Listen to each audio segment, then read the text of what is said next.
Welcome to the Postmodern Art Podcast, the podcast dedicated to giving artists who are wowing the world over the platform they deserve. I am your host, Nathan Ragland, and for today's episode, well, I decided to bring on a good friend that I've been wanting to bring on for a while. And the conversation we had today, well, something tells me you're going to love it. Today's guest is Feyral Starweaver, a digital artist, VTuber, and silly little guy with an amazing presence that he brings to his community. Like I said, Faye was one of those that I've been wanting to bring on for a while, and so finally getting a chance to figure something out, sit down with him, have the conversation I knew we were going to have, and then some, because trust me, just based on the length alone, you know it's going to be an incredible conversation. If you enjoy Faye, make sure you support him with the links down in the description below, especially the merch shop, and you'll see why in just a second. If you enjoy the podcast, make sure you like, share, subscribe, or follow whatever audio streaming platform you prefer. Leave 5 stars wherever you can. I see that stuff, and I absolutely love it. If you want to go a little bit further with that support, how about being an official patron of the PMAP Patreon today? We've got 2 incredible members, with Jacob Ragland and Wily Coyote being content connoisseur. And for as little as $1 a month, you can get incredible stuff like bonus episodes, including the brand new bonus episode from last week's guest, Chimera Bunny, talking all about their indie animated pilot in process called Polywog. So if you want to see that bonus episode and more, you should be a part of the Patreon today for as little as $1 a month. And hey, look, if all you want is a cool, calm, casual place to where you can meet some of the artists that I brought on the podcast, or just be a part of an incredible community of growing artists, maybe you should consider being a part of our Discord server, the Artist Sanctuary. We've already developed an eclectic group of incredible artists and such, sharing their art, sharing memes, having a fun time all together, and you'll be a wonderful addition to that today with the link down in the description below. But now, without further ado, please enjoy the Postmodern Art Podcast. How are you doing today? I'm doing really well. Nice. I've had a productive. That's a lie. I've just had an easy day. No, that's good. I was gonna say. I remember I saw your alert. Because I'm in your server or whatnot. I saw the alerts like, yeah, no stream today because I'm doing something super secret. Yes, super secret. I've been keeping this a secret. I've had, I think the only people that know are my partner and my roommate. Well, so you're doing a better job than I am because I've told like a few people here and there. Oh, well, hey, I mean, that's totally fine. I just wanted to keep it a secret. I've had a lot of people from my community who watch your podcast and they're like, Faye, when are you going to be on Post's podcast? And I'm like, this is for them. Keeping it a secret is for them. Okay. You know what? Fair enough. Understandable. I was going to say, I think, to be fair, the only people I may have told is like, I know I told Rocco because I just told him a minute ago whenever I was in their server. And then, did I tell Sasha? I don't remember if I told Sasha or not. Well, Sasha just DM'd me, so maybe you told me. Just a totally random meme, but it was just perfect timing, you know? Sasha is mysterious like that. Just appears when you least expect her. She really is. It's great. I love Sasha so much. Oh my god, I could go on for days just bragging about Sasha. Because I don't know if you remember, but like a while back, she actually helped me out with like a segment for the podcast. Did a little part for it. I did. Yeah, that's so cool. It was for the Skull Hair Studios episode. We were talking about like the characters, and there's like a certain character that they're keeping like quiet, like they're teasing it for their audience or whatnot, and like the way that they like hit at the character and like, you know, like text documents or whatnot. I'm like, so it needs to be like this mysterious, ominous, like glitchy appearance or whatnot. Almost like Sasha's perfect for that. I was gonna say almost like an analog horror kind of thing. Now, who would I know that would be perfect for an analog horror editing style? Who do I know? Yes. Oh my god. And you're wearing the shirt? Of course, I'm wearing the shirt. Oh my god. Hold on, wait. Maybe I can put the shirt on. Let me see. Like if I'm going to bring you on the podcast and have a wonderful conversation with you, I've got to rep the homie. Like, you gotta add the shirt. If nothing else, like, hey, it's part of the conversation because I know we're gonna definitely bring up merch at some point. So.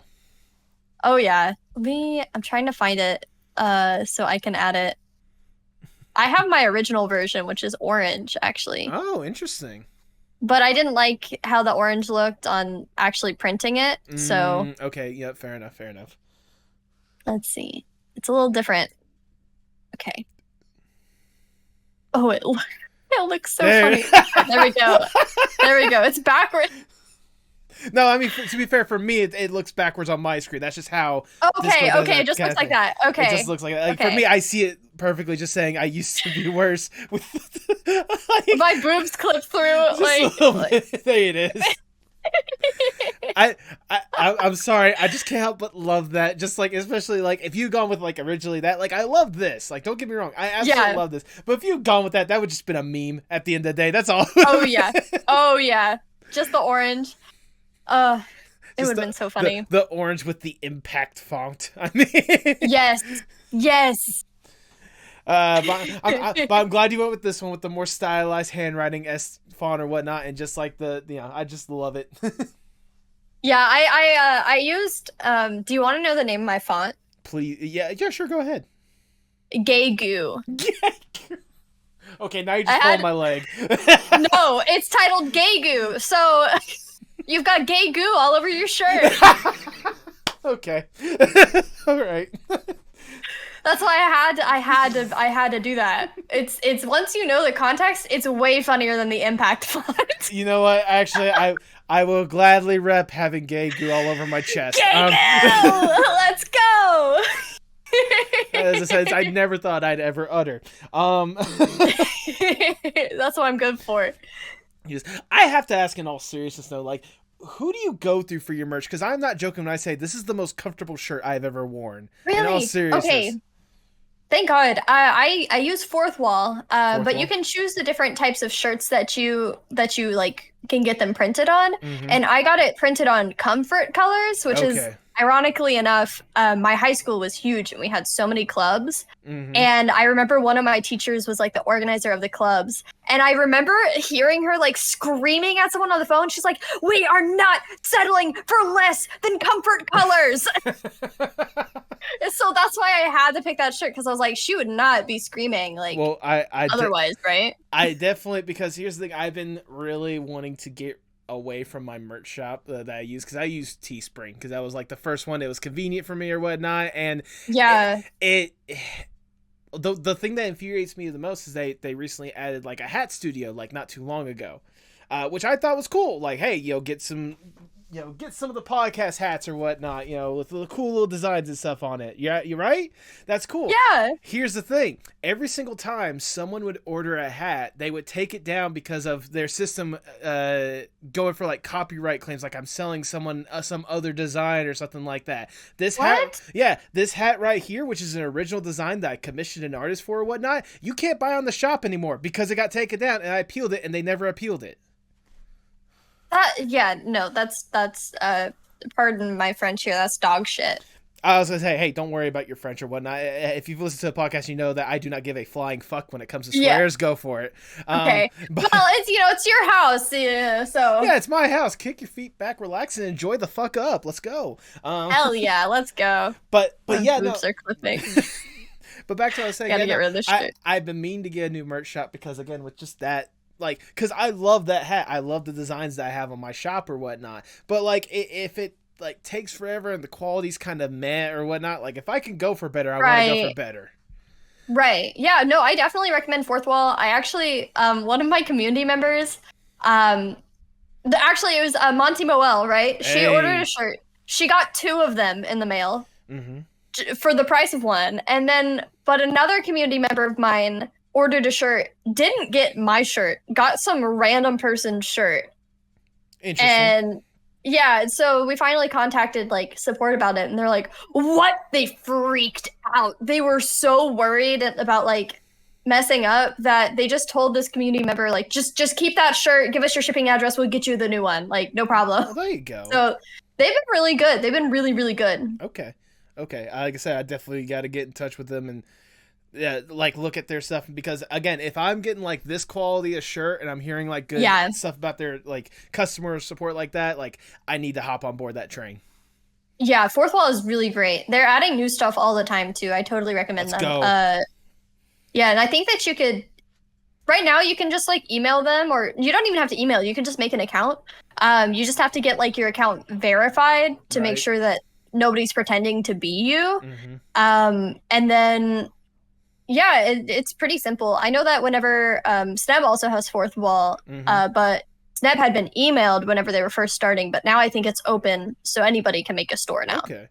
Okay. So it's really cool. I'll definitely have to get in touch sometime within the next week or so because, again, like I said, good quality, good customer support. That's all I can ask. Yeah. There you go. Good stuff. All right, Faye, before we really get going, I must ask the icebreaker question of the podcast, if I may. Let's say you get to go to a desert island on your own accords. It is just you, alone with your thoughts. You get to kick back, relax, breathe, enjoy yourself a little bit. With accommodations, you're not stranded on an island. You just okay, that's important. Yeah, I was gonna say it's not like I'm literally putting you on just like a random like sand. Why did you do that post? It's more of like a resort, like a little vacation spot. It's your own personal vacation or whatnot. To help make sure you don't go completely batshit crazy on this island, you can bring one piece of media or one piece of art with you to help with whatever kind of mentality you want on this island, whatever vibe you want to try to go for. If given this opportunity, what would that one piece be? One Piece? Mm-hmm. One Piece. Oh, like the actual One Piece? Yeah, it'd be One Piece. Okay. Any particular reason? just because of the way I worded it, or like is it actually? No. I actually I've been really shy about talking about this lately, but I've gotten really super into One Piece. Okay. There's a lot of parts of it that like, God, they really, really fucking hit home, and it's been. I'm like ashamed I didn't start it sooner. It's so good. It's so impactful. There's been moments like I'm only like 60 episodes in. No, I'm like only like 30 episodes in. I've probably cried 2 or 3 times. It's so good. I mean, I can only imagine. I mean, obviously, I can see why you probably waited as long because it's always a daunting task to hear like what over 1,000 some odd episodes, something like that, like way more than that, just to even like scratch the surface of it or whatnot. Like, it's not something that you could just easily jump into and like easily invest yourself in. Well, it was okay. So this is probably a bad impression for people watching here, but I'm actually like a huge bit. I was just really annoyed by everybody telling me like, "Ooh, watch this, do this." Like, and if anybody ever tells me like they're okay, it's all on how they phrase it. If they had said like, "Faye, I really think you'd enjoy One Piece," I would be like, "Fuck yeah, let's do it." But when people tell me you have to watch this, you have to play this game, I won't do it. Even if I know I'll like it, I'm not doing it because you told me to do it. Right. Just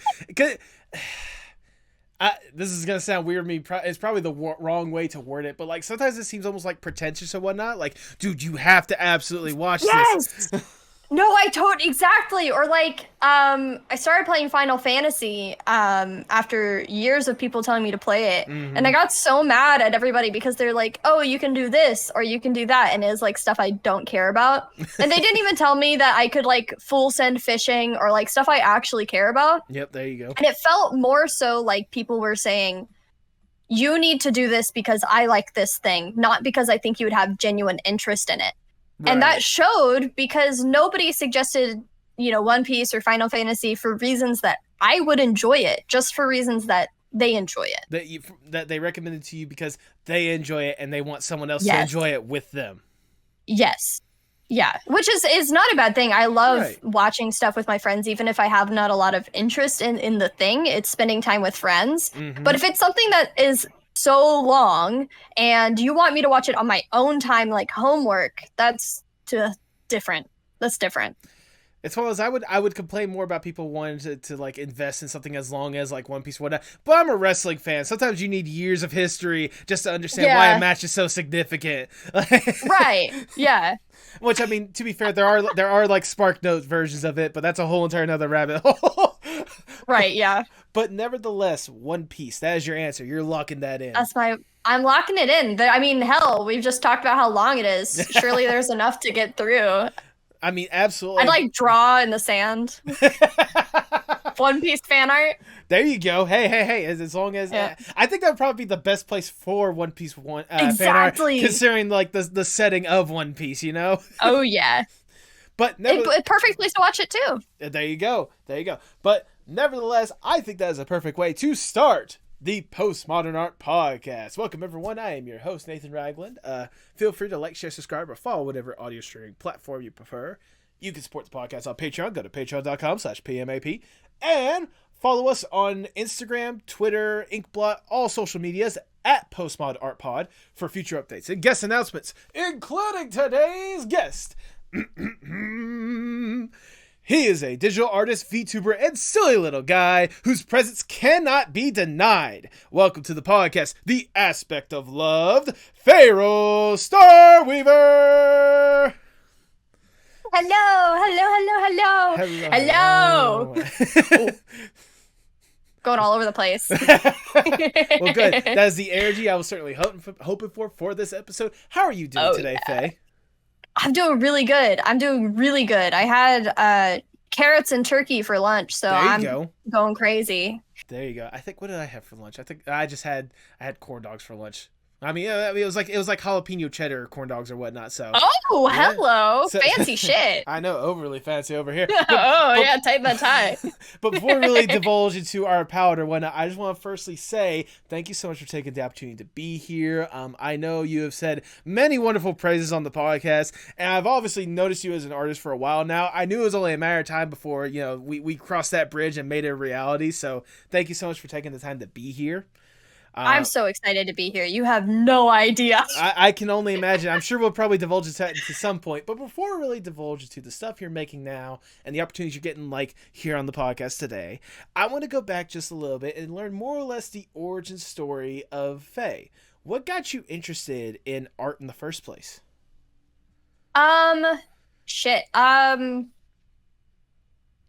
Okay, so I think the first time I made art, I was in my grandparents' house, and my grandma had Play-Doh, and those cookie cutters? Yes. So she had those, and we made a little zoo. Aww. And there were animals that we wanted, but we didn't have cookie cutters for.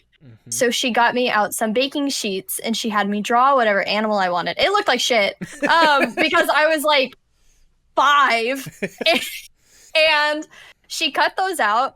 And she cut the cookie dough to match the blob of an animal that I had made. And then we baked it. And so we had these hard little Play-Doh animal things in our zoo all over the kitchen table. And from there, I don't think I stopped. Well, that, if nothing else, that's certainly a good start, having that kind of visual aspect and hands-on, creativity, just flow more than anything else. Was that something that your grandma more or less always kind of encouraged with you, just having that creativity flow? She encouraged everything in me. She was my best friend. And I don't think I would be the person that I am today without her. She encouraged me so much, even if it was just something. I don't think she ever said anything negative to me ever. Even when scolding me, she would encourage me to do better instead of just saying you did bad. Right. And so I think that is why I fell in love with art so much, is just because just that one little praise of these look pretty good. You could do better. I bet you can. Do you want animal books? And then you can practice on those. She just gave me the tools to be able to work towards being better with everything, not just with art, but definitely started my journey with art, I think. That is incredible to hear, to have that kind of love and nourishment for art like that. Yeah. And just in general, right there from the start. Yeah. When did it go from just being this general love that you had as a connection with grandma or whatnot to a passion and then wanting to make it your career? So, Neopets. Neopets. Okay. Neopets. And Pokemon. Neopets and Pokemon combined were what really made it crazy. That's when I started, I was one of those kids that brought the Pokédex bound book to class, and I met another kid. His name's Caleb. I don't know where he is now, but I don't think he knows the impact he had on me either. Okay.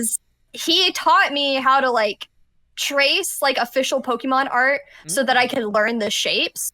And then we would do a challenge where we were how many can you draw without the Pokédex? And or how many can you do this? And we just challenged each other to be able to make those shapes better and make better art without some sort of visual aid or without tracing, which a lot of artists start out doing. I hate the negative idea around tracing. That's how you learn anatomy. That's how you learn shapes. It's just what you do. But it got really like vilified. Yeah, that's how weird the art community can be at times or whatnot. Yeah. It's like they take something that starts off so genuine or whatnot, or something that like is a foundation for people's art, and then they find a way to vilify it sometimes. Like it's Right. weird. Like it's at least in like certain pockets of the community. It's not the whole community, but yeah. Yeah, 100%. And so I started drawing Pokemon. I actually didn't have that much fun with like drawing Gen 1 designs because I thought that they were really simple, which was the whole reason for their designs. They wanted them to be drawable for kids. And Neopets, I liked the idea that everybody could have this, like I could have the base, right? But everybody could have a different Neopet. So then I started drawing like these fake like creatures, like making little adoptables, and I cut out like pieces of paper, and I told my grandma, I was like, you can buy my characters if you give me this little piece of paper back.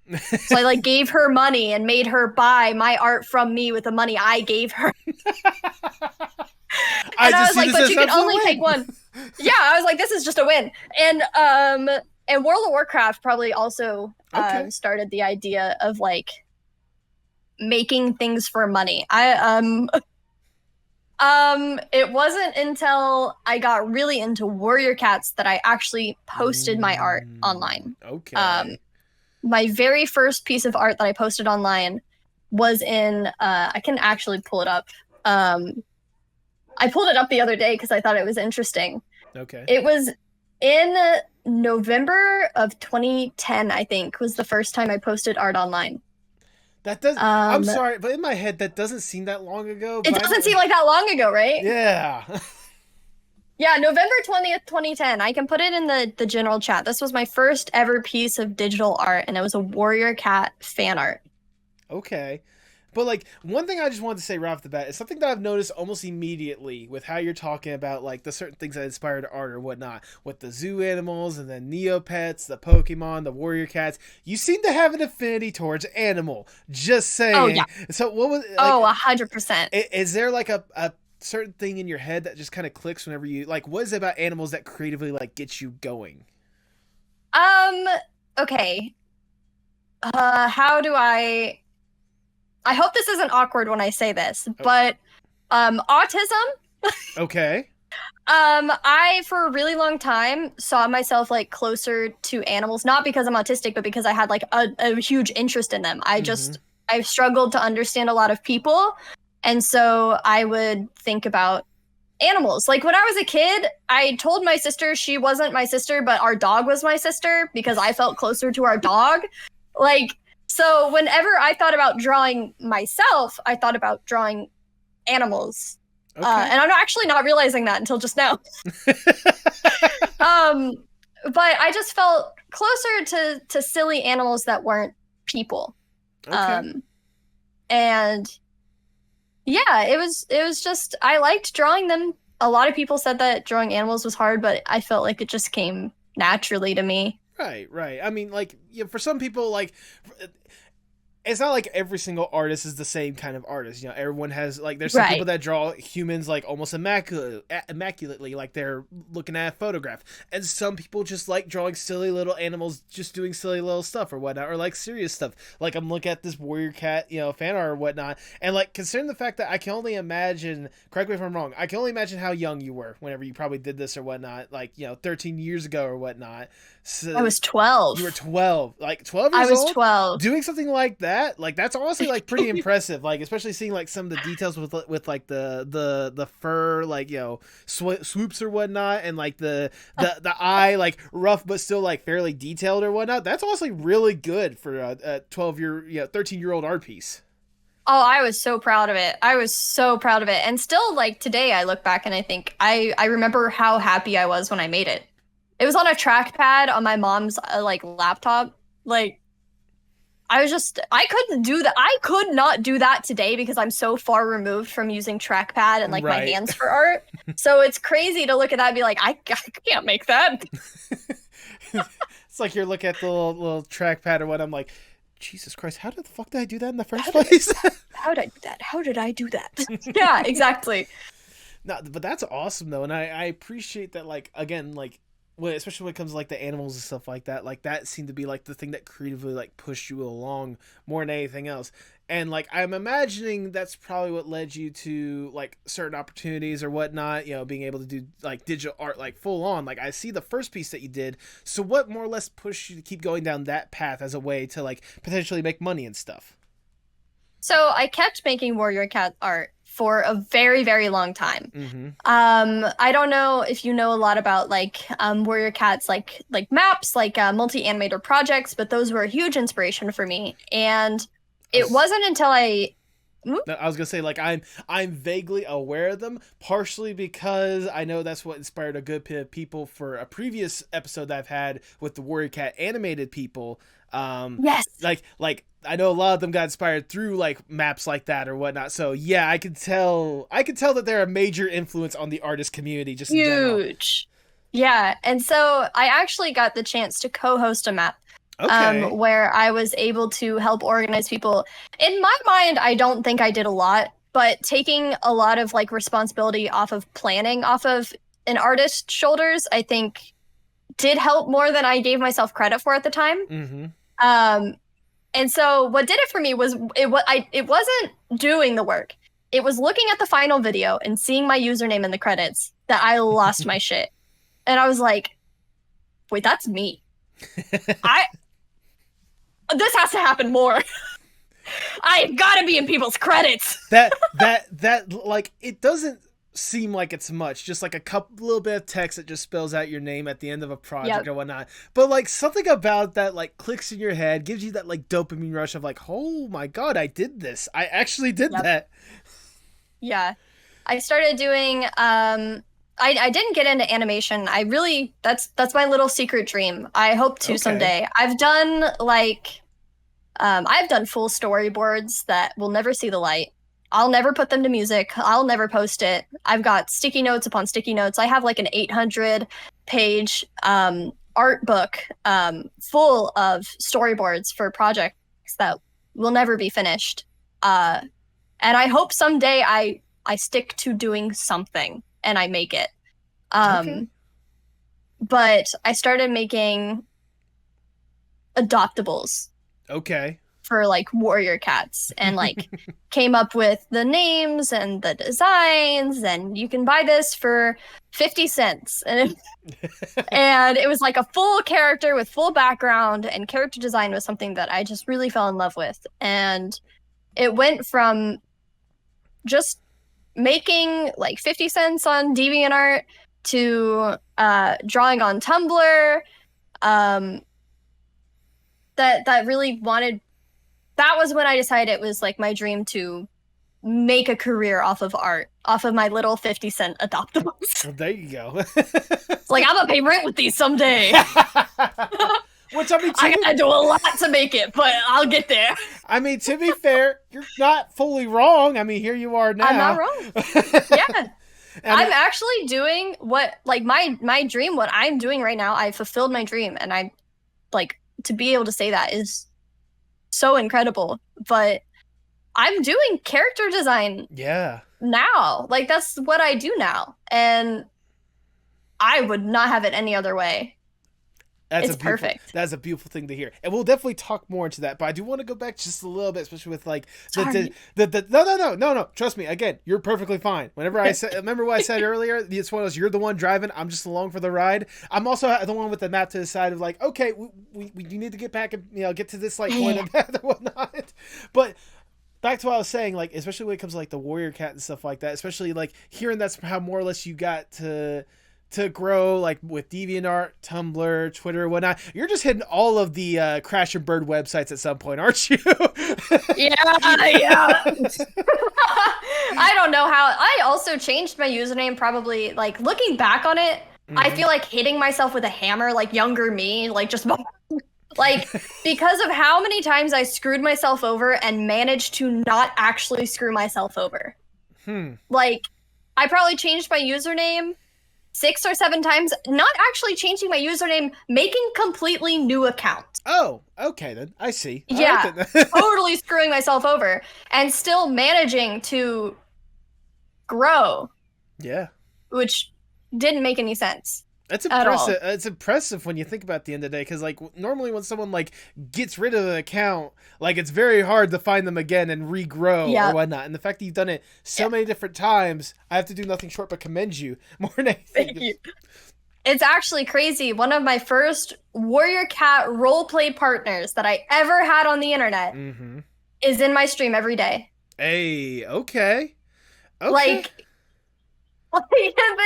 they've just found me, and we've been able to stick together. I don't know what it is. Maybe I'm bad at hiding who I am, or well, maybe is it just that obvious?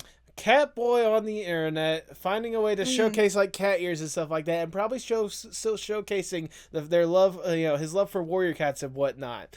I'm not saying that you're like a lighthouse for this kind of stuff, but you're making it a little easier to find. You're making it easier more than anything else to narrow down the options, you know? Oh yeah. I went by one username for probably 5 or 6 years. Okay. And I actually, whenever I started streaming on Twitch, I was that username. And I didn't change until until last year. Okay. I've only been Faye for about a year and some change now. Well, there you go. There we go. And thank God, though. Thank God. No. Thank God, though. Another thing that I noticed, like, you're talking about like already like developing like this incredible like community more, or like incredible companionship with like people that are like within the warrior cats or whatnot. I imagine being part of so many like communities, or like really growing in these communities or whatnot, led you to some opportunities to like really meet that community in one way or another. I imagine one of those ways is like going to conventions and something like that, because that's one thing that I noticed when I was doing my research. You've actually moderated for some conventions here and there. I've done panels at convention. Okay. Yeah. So from Warrior Cats went Homestuck. Okay. Yep. and I was a Homestuck cosplayer. That's what kickstarted my love for cosplay. Okay. From there, I started drawing people because of Homestuck. And because I started doing cosplay, I did cosplay with a couple of my friends. We did some panels on how to cosplay on a budget. Okay.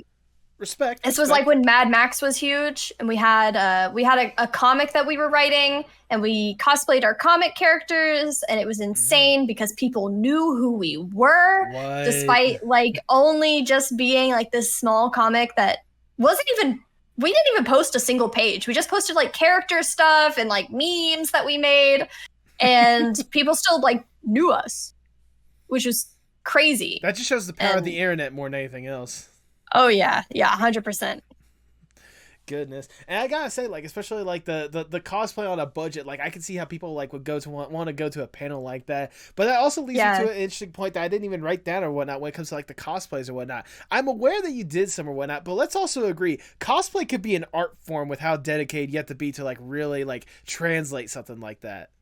Oh, 100%. Like, I think that cosplay should be way more applauded than it is. It is incredible. It's also some really fucking insane people, but really incredible people in cosplay. Like, there are people who are so dedicated that they like get a fucking 6-pack before they roll cosplay a character, and I'm like, what are you doing?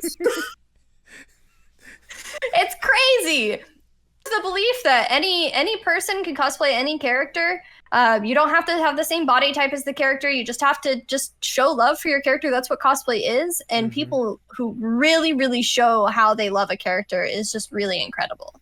I have to ask, obviously, again, you've said you've done a few interesting cosplays as a couple characters and whatnot. Do you have a personal favorite one that you think back and think, Jesus Christ, how was I able to nail that? It was actually probably one of my first cosplays. My overall like makeup or anything like that didn't look good. But the props that I made were incredible. Okay. I cosplayed Nepeta from Homestuck. Okay. And I had an issue that I saw a lot of people facing with their Homestuck horns where they broke easily. So I went to my grandpa and I said, hey, I gotta make these things and these fuckers can't break. And he went, okay. And so we made Homestuck horns out of fiberglass. Oh, shit. Okay. You ain't fucking around. Okay. I was not fucking around. And he was like, he got so into making the horns that he was like, what else? What else are we doing? And Nepeta had these claws that came out, and so I made fiberglass claws. Fiberglass claws? What the fuck? We had to like dull them down because after we made them, I was like, oh, these aren't gonna get let into con security. No, you could probably Not murder at a all. person with fiberglass claws. Yeah, they hurt. They hurt really bad. And we made it to where they were on a pair of gloves, so each claw was individual and I can move it with my hands. Okay. And then that so sorry for any Homestuck spoilers. If anybody hasn't already read it, it's like spoiling the first episode of Star Wars at this point. Like, is it really a spoiler? Mm-hmm. The week that I went to that convention was the week that Nepeta was killed in the comic. Mm-hmm. And I was cosplaying her, and I realized that the moment before she dies, she attacks someone with her claws. And I read the update, and I went to my grandpa. I said, we gotta change our claws. And so we drilled holes in them and made it to where there were LEDs in them that shined purple. So we also painted some blood on them, so they shined with the blood color of the character that she attacked. Oh, damn. Okay. That night. And the next day, the people who saw me the day before were like, how did you do that? It was great. It was so much fun. Like, I'm seriously, like, impressed, like, just hearing all that stuff, especially, like, you know, like, adapt and conquer more than anything else when it comes to stuff like that. Homestuck cosplayers were insane with the speed of things, too. It was crazy. I think cosplayers just in general are, like, impressed with either the speed of things or the level of detail with their stuff more than anything else. Like, yeah. Like, I'll consider you the first person that I ever had to do professional cosplay or whatnot, but I need to get a person whose, like, whole entire life is just, like, dedicating themselves to, like, making, like, the coolest cosplay whatsoever. Because, like... I have some people I can recommend then. Send them my way, please do. I recommend it. I'll let them know as well. Like, because seriously, like, you know, I didn't even think about it until you brought it up, but, like, again, the amount of time, effort, and dedication people put to, like, just recreating a character that might not be seen, like, in that light in the first place or whatnot, might only be illustrated just for, like, whatever medium they're from or whatnot. Like, right. That's I applaud people that dedicate themselves to that shit. It's a lot of fun too. It's like, also if you have like a group that you're cosplaying with, it's just beautiful to get everybody. I want to do cosplay again, but I'm a little nervous to go to conventions. I mean, I can understand that. I mean, like, what was it about conventions in the first place that really drew you to wanting to go to them, like, just in general? We're all fucking nerds. You know what? Fair enough. Valid. Knowing that I was not going to be the weirdest person there really got me. Mm-hmm. I was not going to be seen as, like, some sort of outsider or anything like that because...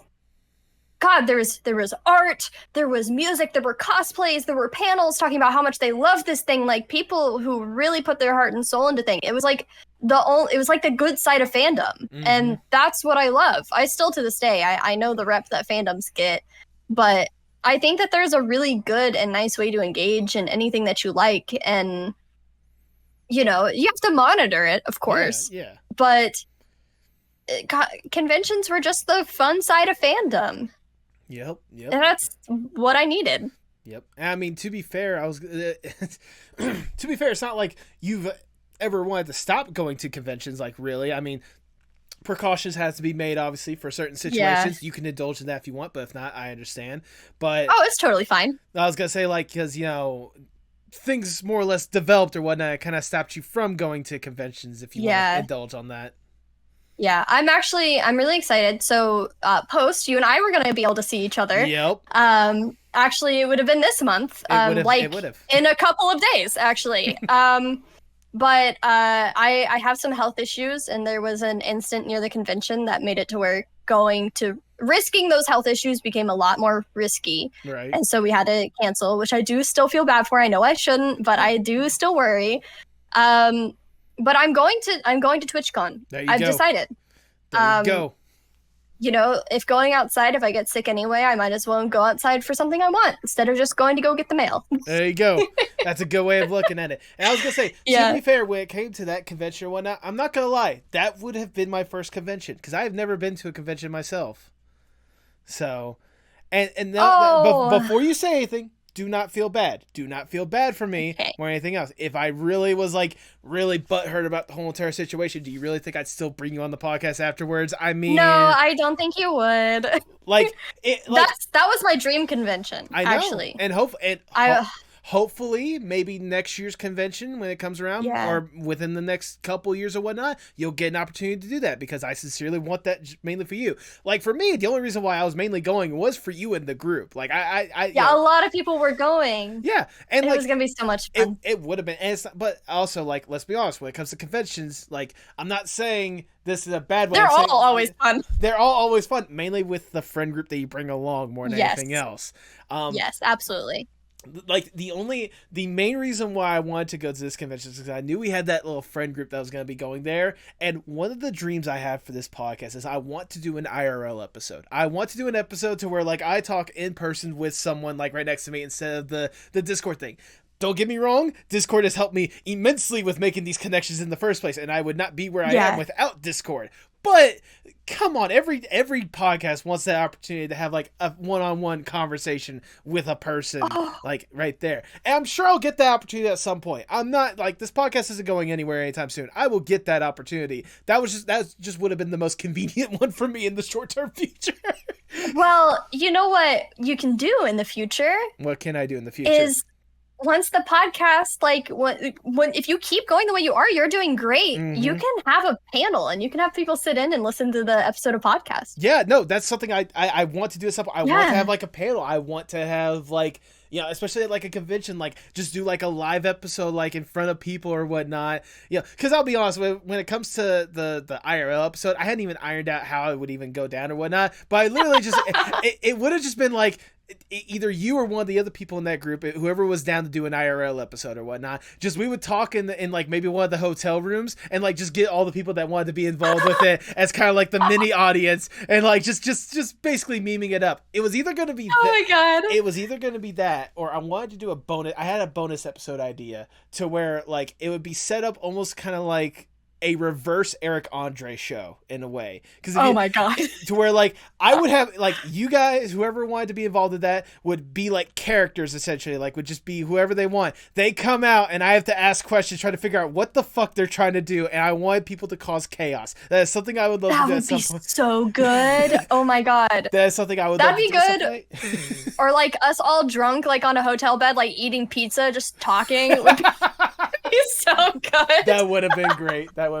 But regardless, it's not like conventions are going anywhere. Like there might be some that drop off, but they're coming back. Yeah, they are coming back. Especially now all this stuff is more or less like softening up. Although I would still be precautious. I'd still wear masks and shit to that. For sure. But aside from the point, like the fact that there's always going to be connection and there's always going to be times where we're going to be able to connect as friends or whatnot, which more or less leads me into the more current stuff that I want to talk about. Which I mean, obviously the one of the major friend groups that we've been able to make these days is with the VTuber community that you've really immersed yourself in or whatnot.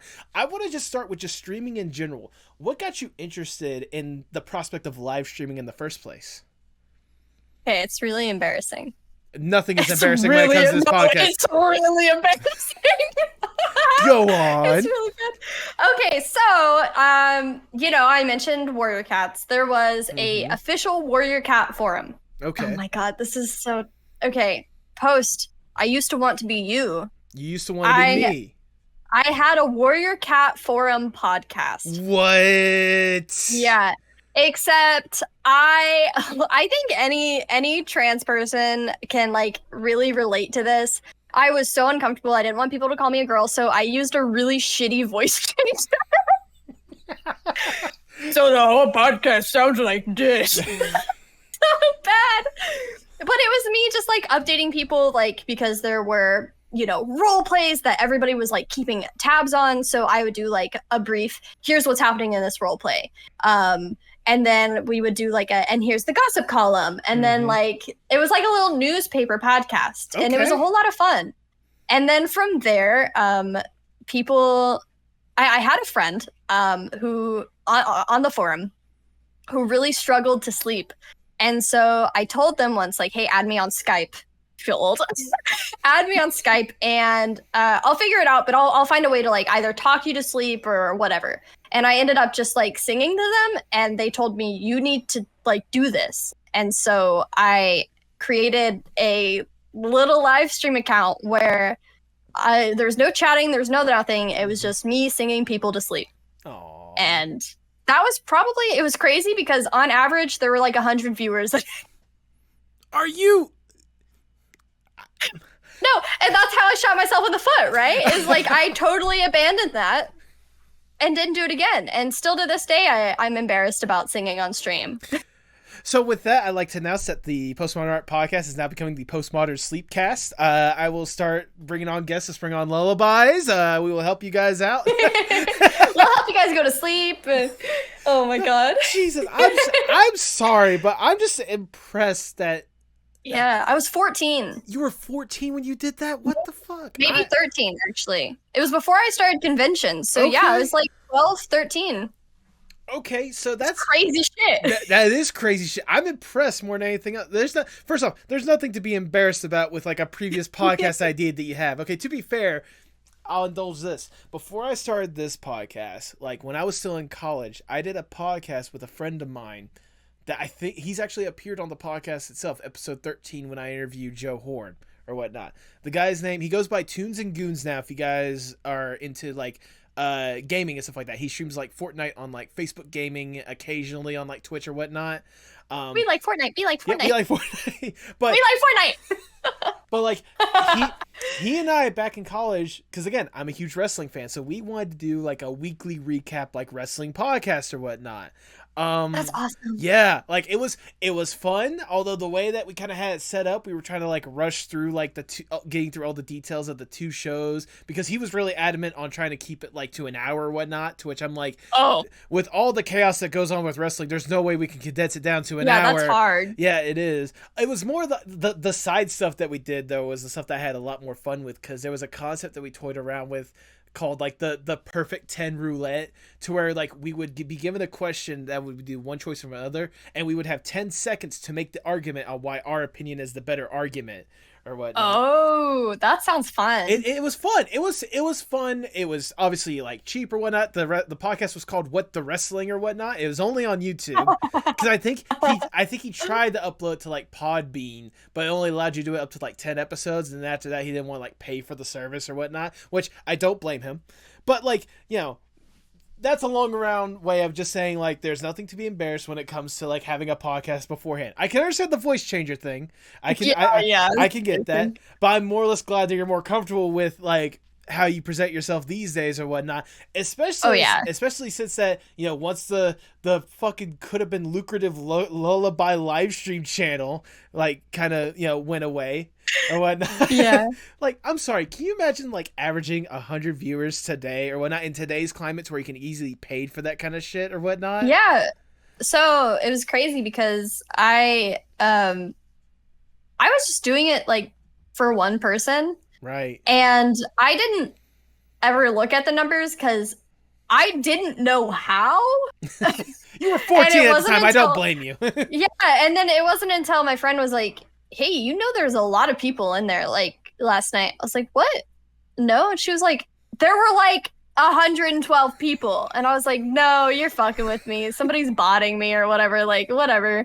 And then I started getting comments like, I was still super active on the forums, and that's where I would post. I'd be like, hey guys, good night. And that was like the sign of I'm going to start. And also I was not supposed to be online at the time. So like I was being really quiet. I think it was more an ASMR thing. Okay. Yeah. You know, fair. Yeah. And because like, I don't care how good you are. Whisper singing is not that good. And I was being really quiet. And I think it was just the idea that you're not alone. And I would also like say nice things about people and like, oh, hey, I noticed you're in here. I saw you said something funny earlier. Good shit. Keep it up. And it was just fun. And it wasn't until people started recognizing my name on the forums that they were like, I was like, people are, oh, you weren't fucking with me. I'm just curious because I have to ask this. I know you said you've like deleted and created like 6 different accounts or whatnot, but at least when it came to that particular account, was there a reason why you just got Gone. rid of it? Is there a reason why you just got rid of it, or just you just didn't feel like keeping up with it or whatnot, or?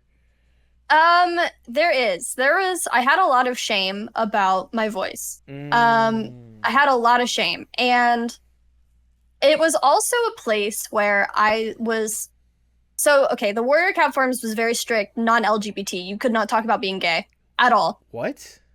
Yes, you could not. That's Period, the end. You couldn't. It was rough. Weird. I got banned many, many times. And that was actually the formula for all my usernames. I told people, this is the formula I use. You will know it's me because I will use this formula and I will use this icon. Mm-hmm. And that's how people still knew it was me after I kept making and changing new accounts, because I told people it was okay to be gay and I got banned. That's a lot. I'm sorry, that's bullshit. Like, oh yeah, it was fucked. It was fucked. And then they would do this and then turn around and say like, oh no, this character is gay, but they wouldn't talk about the character being gay in the books. It was absolute horseshit. And so that's I got caught. My mom caught me being on these forums, and I had to delete the accounts to make sure she could not figure out that I'm gay. Okay. And I was just so scared of like, I'm fine to be out on the internet, but I don't know how any of my family would have handled it. So it's better to lose everything that you've gained than to be in a dangerous situation. Yeah, no, absolutely. Yeah. Absolutely. But I would like to at least hope that, from that point, you've hopefully are in a much safer place now. Oh yeah. Yeah. 100%. Good. Because I imagine, obviously, like when you're putting yourself out there on the internet these days, especially like with how prominent you're putting yourself out there and whatnot. I mean, I would like to hope you're in a good, comfortable, safe place, especially when it comes to the VTubing aspect I want to talk about. What got you interested in the idea of even VTubing as well? Because obviously we heard the streaming origin story, but how about VTubing? A couple people, I actually have a poster of one of them on my wall. Ooh. Growing up, my sense of humor was almost entirely adapted because of Neanners. I was just, I'm not going to gush about it too much. I think she's incredible. And then I also saw Iron Mouse. Okay. I'm a huge V Shoujo fan. I'm a huge Iron Mouse and Neanners fan, I should say. Mm-hmm. And seeing that somebody like me, somebody who is chronically ill, somebody who has to fight these diseases and has to go through all this stuff, can still make it and still be happy and be thriving.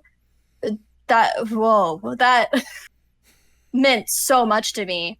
I always wanted to be an entertainer of some sort. When I was a kid, I wanted to, make art. And then for a while, I wanted to be a pop star, but, that doesn't happen. And my mom wouldn't get me singing lessons. So then I started playing guitar, and then my grandma wanted me to sing in a band, and then that didn't happen. And it's just everything I thought I wasn't good enough to do.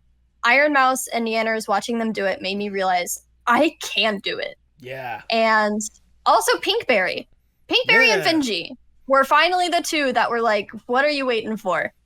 And I did it. I saw Pinkberry make a VTuber account, and I was like, whoa. Hold on a second. and then I was like, holy shit, somebody I know is doing it. This isn't just for like famous people already. Like I can just do this. And I started, and I haven't stopped. There you go. And I mean, to be fair, I will say my personal opinion, you certainly started off with a great character. I mean, obviously, sorry to break the fourth wall for the people, but I'm talking to a virtual cat boy right now. So I have to know what sort of leads you more towards that as a way to represent yourself. Was it the warrior cat influence more than anything else? No, actually, totally funny. This character that you're looking at has been my warrior. No, it's not warrior. Sorry, my World of Warcraft character. I started as my WoW character. That's where my name came from. I wanted to be a druid who could turn into a cat. That's definitely from the warrior cat thing. That's definitely there. And I've always wanted ears and a tail. When I was a kid, my sister would torture me by telling me that mom had my tail cut off at birth. So like I've always wanted a tail. I got in trouble for climbing my mom's closet because my sister was like, it's on the top shelf. Oh, and I just would not stop. Over months, my mom had to like drag my ass out of her closet because I was like, I know it's in there. And I just wanted a tail and I wanted ears. And I don't know. I think hopefully a lot of people can relate to that. But I had my WoW character and, you know, they were a druid. They could turn it into a cat. And I, you know, started drawing my character. And then I was like, oh shit, this is me. Yep. Like, it just clicked. And people IRL have started calling me Faye, by the way. Oh, wow. Like, really? like this is like just a name that like I go by. Like, it is so close to my identity. I don't really put on like a character. Really. It's just me. Yeah. But the design originally I designed off of World of Warcraft. The idea that I want to turn into a cat and other animals, I guess. That's been lost through the redesign. Just turn into a cat. I've got my big fuck off tail here. And yeah, it just the design. I've always wanted like cat ears, a tail. It's just, and elves are hot, so what am I supposed to do? Not be an elf? I don't think so. You know what? Oh my god. I'm not going to deny that statement. Yeah, elves are hot. The only thing I just have to point out, I know this is probably like, I don't know if it's more or less a meme why it's like this, or if it's just like part of the design or whatnot, but the thing that always gets me about your design is the 4 ears. I'm sorry, that's just the thing I noticed first and foremost, because you got like the 2 prominent cat ears, and then you have the 2 elven ears or whatnot. It's honestly more aesthetically pleasing than some design choices or whatnot, but that's just the thing that I just like, I can't help but be like, why is there 4 ears? I can explain. Go for it. Originally, my character, so druids in World of Warcraft, I won't get too into the WoW lore, even though it is a huge special interest of mine. I'm like, you know how Rocco is with Final Fantasy? Yep. Oh yeah. I'm the Rocco of World of Warcraft. So in WoW, druids don't have animal ears. One of the most prominent druids, Malfurion, he has like antlers and wings because he is so skilled as a druid that he has parts of the animals that he turns into on him all the time, and that's a gift from the god Cenarius. So my character design is that Faye was, well, it was kind of against Faye's will, right? Okay. Faye didn't want this. Faye was given this gift from Cenarius as a show of her prowess and how good she was as a druid, but didn't really feel that she wanted it, and so for a long time she hid the ears. But that's why there's 4, is because Faye wasn't born with them. Faye was given them by a god. Okay.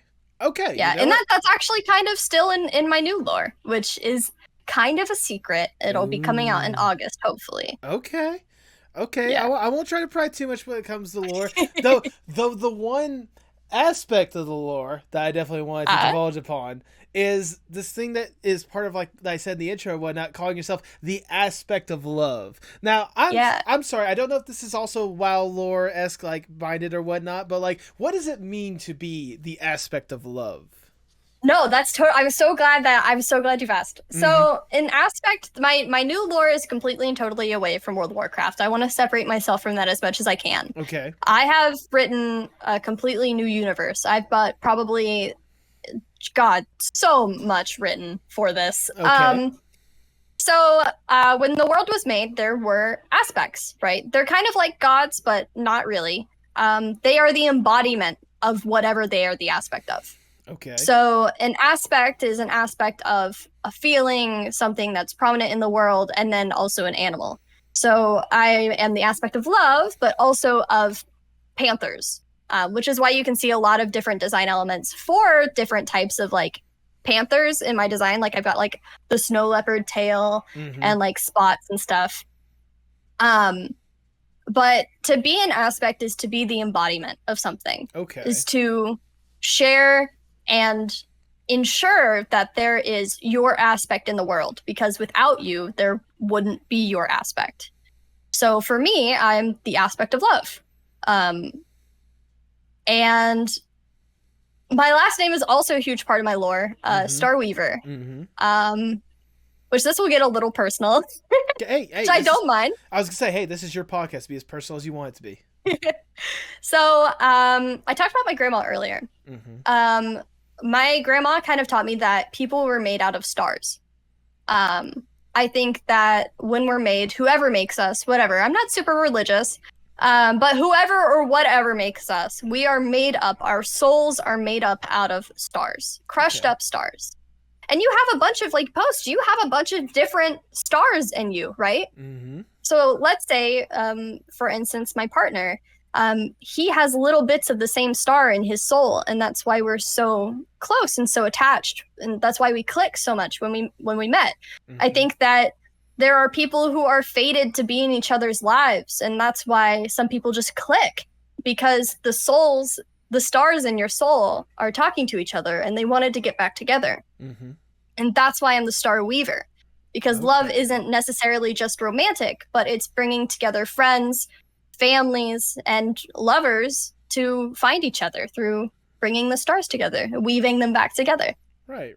I was gonna say, like, love does come in many different forms and many different aspects as well, or whatnot. It's not just, like you said, it's not just simply romantic, like, you have my entire heart in your hand, or something along the lines of that. Like what we're exuding right here, I can easily say, Faye, I love you. You're a good friend. Yeah, this is love. Yeah, this is love right here. And this is love. And I think that's a good thing, that I can understand why you want to take that upon as, like, your name, like the aspect of love or whatnot. Because I think, like, with the community you've developed or whatnot, you do a real good job embodying that love and giving that love back to the people within your community as well.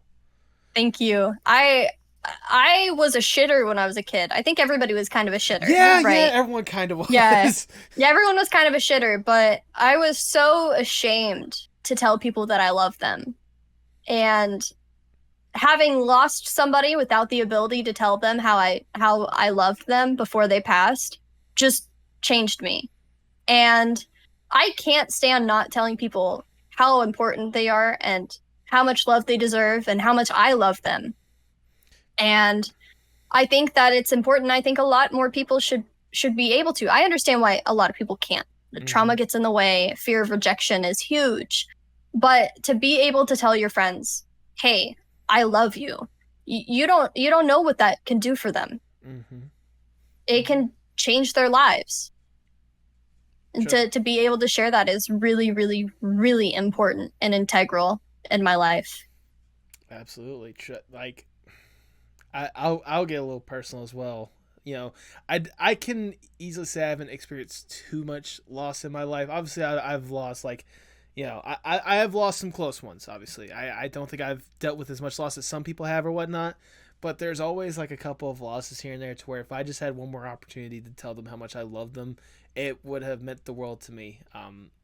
Like, the two that comes right to my mind is my grandma on my mom's side.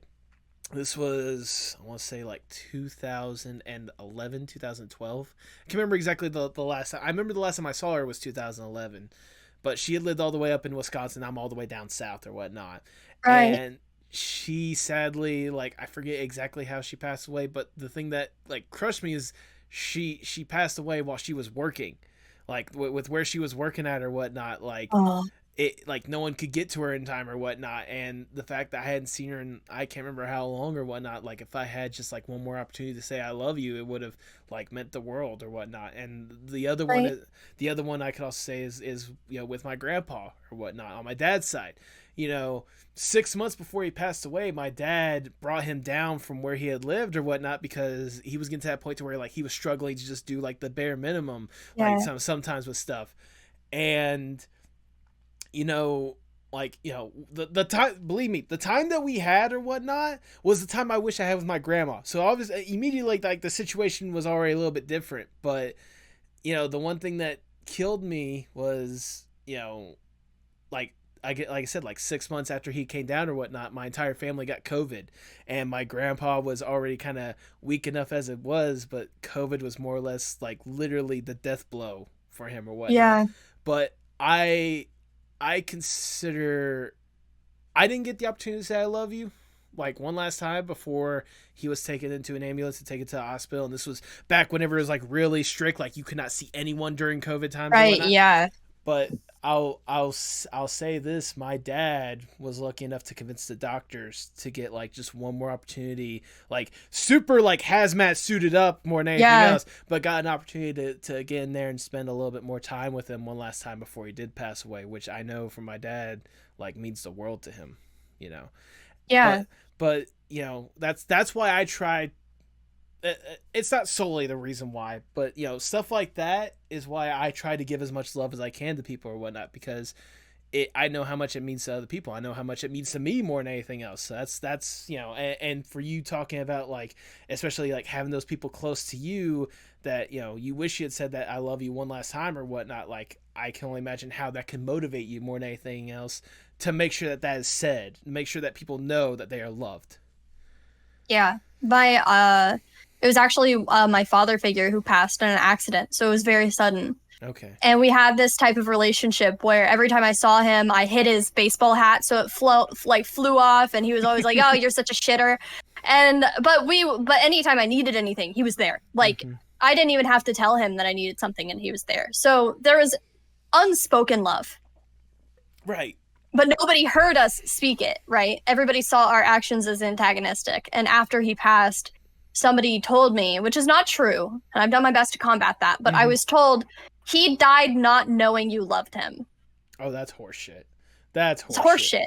That's horseshit, because I took his hat all the time, fucker. Like, you don't do that to people you don't love. Like, exactly. But it hit me thinking that there was a possibility that he thought that I loved him any less than I do.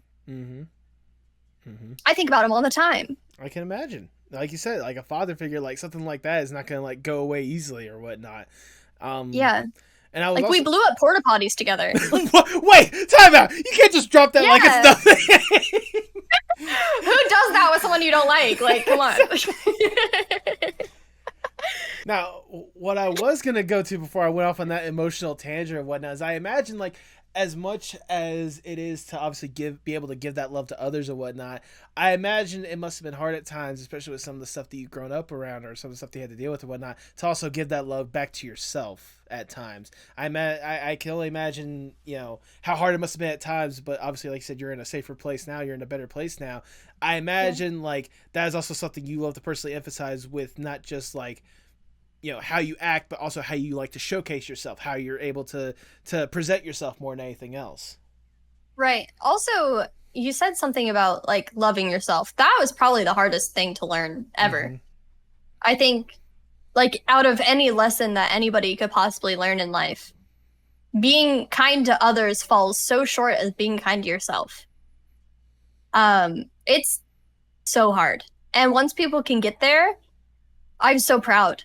Because, you know, I've put in a lot of work. There are still some days where I'm just like, oh, I'm the worst. Yeah. But I know that it, you know, and to immediately combat that and go, no, you made a mistake. It's okay. Things will change. You will grow. You might not like where you are now, but the important thing is to continue to work on yourself, show yourself love, because if you can't show yourself love, how can you expect yourself to grow? How can you expect yourself to get better without being there for yourself? There's one thing that people say that really, really pisses me off. Like, I don't like to get angry. I get really angry when I hear this, and I'm sorry if I come across very rude when I say this. There are people who will say that you do not deserve love if you cannot love yourself. That's bullshit. That's absolute horseshit. Because, yeah, if you're being horrible and toxic to yourself and those around you, you don't deserve a relationship, like a loving relationship. You don't deserve this or that. Well, that's bullshit. Because everybody deserves kindness and love in their life, no matter where they are. Does that mean that you will... Deserve is such a gross word. I don't think that anybody's entitled to anybody else's time nor their love. So if you continue to be rude to someone and they leave, yeah, you have yourself to blame there. But I think that people should inherently be loved. And I think that that's what we owe to each other. Is the world is so hard and so cruel sometimes that it's not hard to be nice to people. It's really fucking not. It's not. It can be hard at first if you're coming out of like a toxic mindset, if you're learning. But that's the whole point of life, is to continue to grow and get better and better yourself. And I genuinely believe part of bettering yourself is learning how to love life and love yourself. There you go. There we go. That's wonderfully worded. And obviously, like, for you, I imagine it's a little easier to be able to love life, or at least like exude that love out, because you've developed a good community with obviously this VTubing stuff that, once again, I want to try to get back to. Sorry, I'm so sorry. No, to be fair, do you see how far I also deviated off the topic as well? Okay. Like, we're in this together, all right? At this point, we both got our hands on the. At this point, we both got our hands on the wheel. Be like, let's go this way, go that way, this way. Oh, that way, this way. But one of the aspects that I also wanted to talk about, especially when it comes to the VTubing stuff, is obviously, once again, how you were able to present yourself with this, catboy persona or whatnot, especially with some of the models you've had over the years. Now, be honest with me. With some of the first ones, how much, at least when it comes to the first models and the first PNGs, were like all you? Was it all you, like, setting up that stuff, presenting it, or whatnot? So I've been making art of Faye for a really long time. Okay.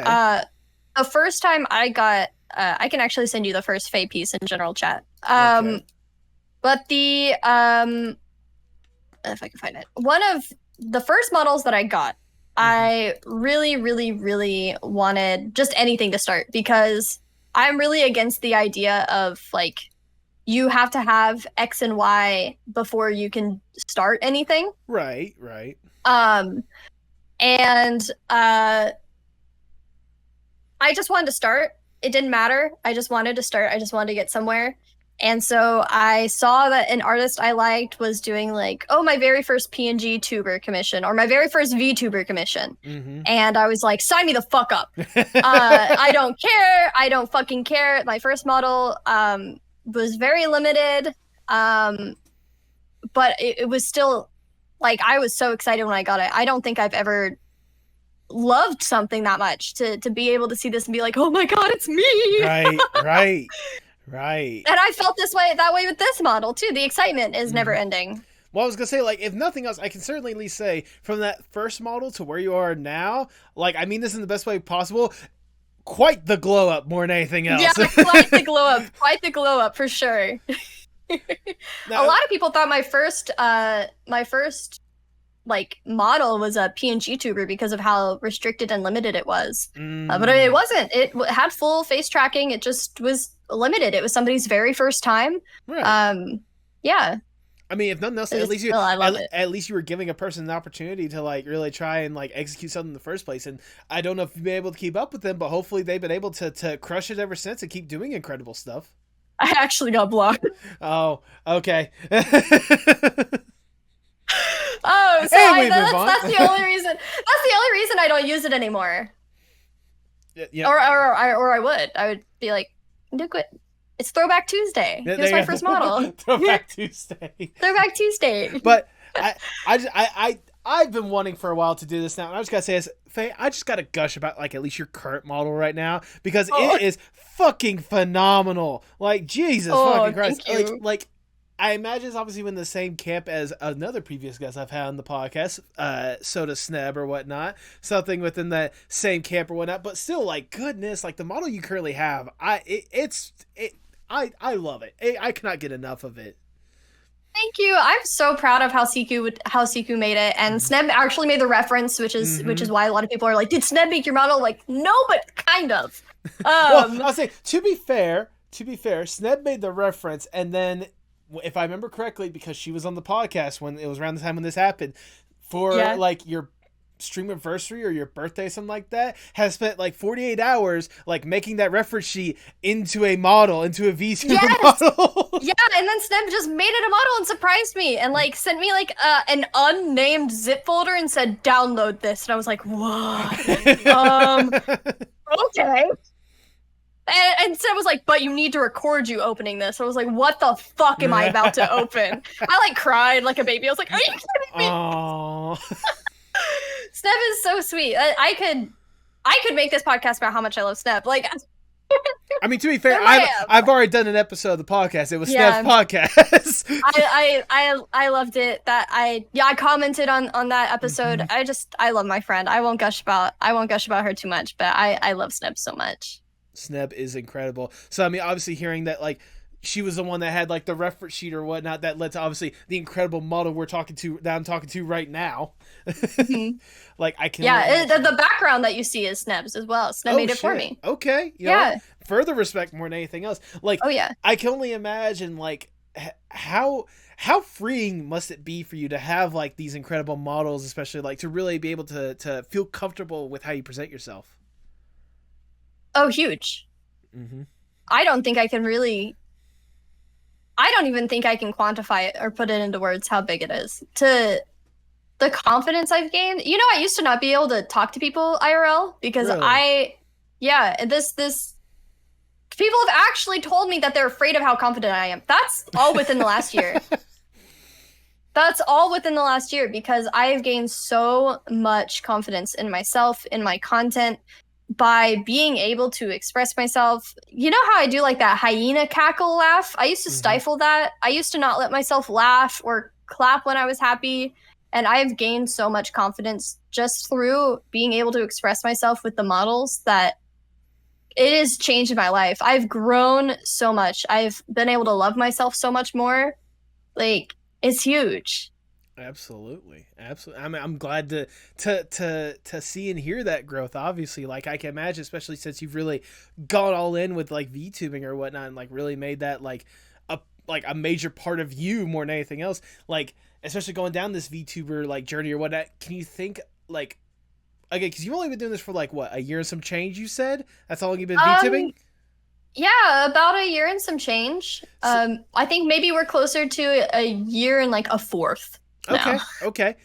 So like considering like keeping that in mind or whatnot, like thinking back to like all the big moments or whatnot, is there a particular moment or a particular stream that you're most proud of, or like even if it's just like what's like the best moment for you, like the funniest moment for you since you've decided to go into VTubing? The funniest moment? Sure, we can start with there. Oh fuck. I want to say last night's stream, I like almost pissed myself laughing. We did a drunk Fortnite stream. Yeah, that's right. It is. I got so many messages of people saying that is the funniest stream I have watched. Not even that is the funniest stream of mine. That is the funniest stream they have seen. Like it was just because we're all drunk and just rambling. It was great. Fair enough. Is there okay? You keep going. But I think I don't know. I think what my definition of funny, what I find funny, is not what a lot of people find funny. Right, I think a lot of people find funny me laughing at my own stupid jokes. Like that's what's funny to them, not the joke itself, but me being like a huge geek about it. Right. But there was one not funny, but like impactful stream. Where in like 3 hours they raised enough money for me to quit my job. That's right. I remember that. Yeah. Just call in tomorrow, don't go. Say you quit, you're done. And like holy fuck.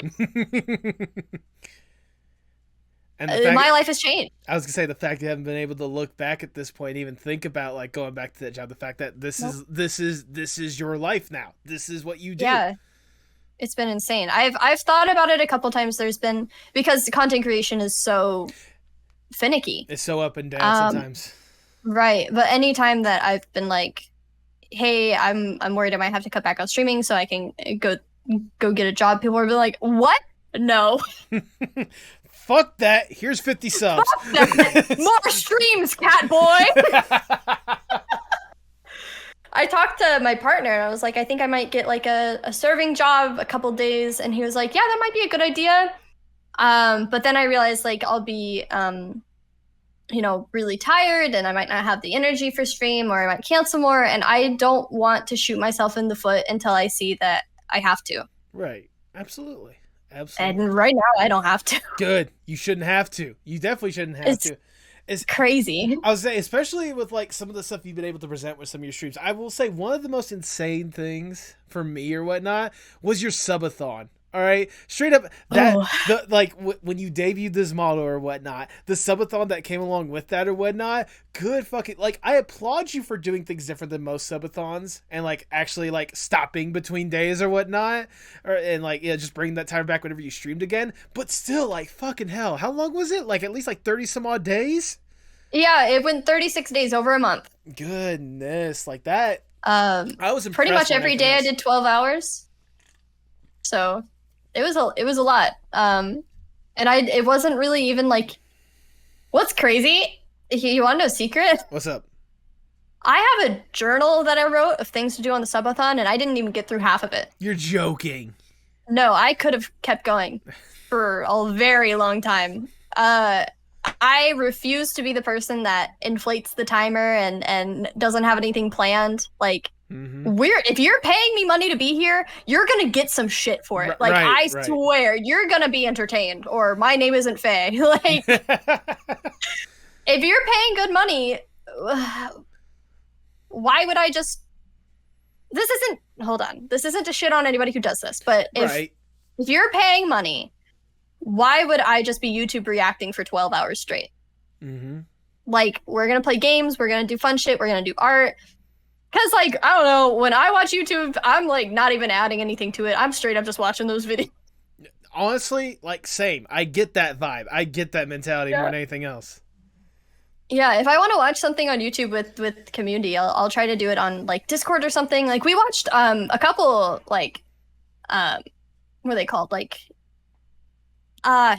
video essays.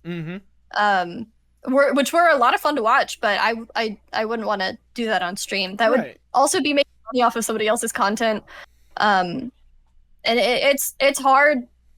We watch a couple people. There's this guy named Kent Rollins who does. He's a cowboy cooker. He's from the same state that I was born in, and so a lot of his food I feel really like at home to. So when we watch those episodes or like those videos, I'll add something to it. I'll talk about my home state, about this is how we would cook it at home and stuff like that. And so but besides that, I tried to stay away from doing anything that wasn't primarily me for the subathon or my friends that joined me. Free labor. Come here, friends. Be funny. Be funny for me. Well, I'm glad you did mention the free labor. I'm glad you did mention your friends. Because... Glad you mentioned the free labor. Oh my god. No, but in all seriousness, like, that's one of the things I have to say I'm also impressed with when it comes to, like, this VTubing journey that you've been on, is the community you've been able to cultivate and, like, the people that you've been able to, like, really become good friends with. Like, I know you've been a part of several communities. I know you started and stopped with, like, several communities or whatnot, but ever since you've been VTubing, has it really impressed you more or less the community you've been able to develop with this? Oh my god, yes. I am so totally in love with my community. And that, people who stop by once, that's a member. People who stop by every day, that's a member. I love them. I don't think that I can stress enough. Like, there's a lot of talk in VTuber spheres about, like, oh shit, what is it called? Sorry, I'm having a bad brain fart. Oh, you're fine. Like when you perceive a relationship with somebody. What is that called? Do you remember? Not off the top of my head. I can't think about what that's called. But I get what you're getting at. Just kind of having that, like, appearance of a friendship when you're doing, like, a collaboration. Right. You're like, oh, I've watched you once. We're friends. Type of thing. That kind and of, there's a lot of people who... Like pseudo-psychological, like, relationship or something like that. I don't know what exactly it's called. Yeah, what is it called? My brain. But anyways... So a lot of people are like, oh, VTubers, like, they get a lot of that with their fans. I'm worried I do that to my community because I'm always like, I fucking love you. I'm like that drunk person, like, I fucking love you guys. But, like, that's just how I am. But I do love them. They're annoying, really annoying. I let them be annoying. I tell them to be annoying. I love it. I wouldn't have it any other way. But I love them. They've made me. It's hard to see your own worth when you're raised in a place that tells you that you're worthless, and they have shown me, and they have helped me love myself, and it's incredible. Even friends that I don't get to talk to very often anymore. Right. I don't get to talk to Rocco as much as I'd like, but Rocco said something to me on my birthday, explaining that because I'm so open and I talk so often about things that a lot of people are like hush about, in terms of, here are the struggles that I face being an autistic person. Here are the struggles that I face being chronically ill. And I'm just learning to use this word comfortably as disabled. To talk about those things, I've realized, encourages other people and lets them know that they're not alone, and it's okay to be these things in a world that tells you it's not. Mm-hmm. And I wish I could give back a fraction what they give to me. And I think that the only way that I can is by continuing to be myself and encourage people and love people. But yeah, I love my community. I love all the friends I've made. Even if I don't talk to them, I think about them. Absolutely. I mean, just even like even past that, because I mean, obviously with that in particular, just what you've been able to do with like this aspect of the journey or whatnot, like it's powerful more than anything else. Like Rocco was basically saying, like to be able to open up that conversation with people and let people know that this is a thing that happens. This isn't like something you have to keep secret and be ashamed of or whatnot. There are everyday people that deal with this stuff in one aspect or another.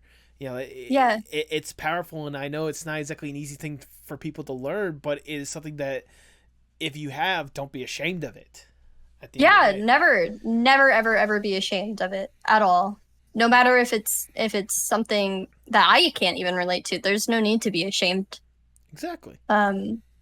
Unless like you're going out of your way and hurting somebody, which I don't think that a lot of people purposefully do. Mm-hmm. But the ones who do, then you should be ashamed. But if you do that purposely, fuck yourself. Yeah, if you do that purposefully, you suck. But a lot of times with neurodivergency, a lot of the things that are talked about are like glamorized, and then the stuff that really sucks are villainized. Mm-hmm. Like for a specific example would be like autistic meltdowns.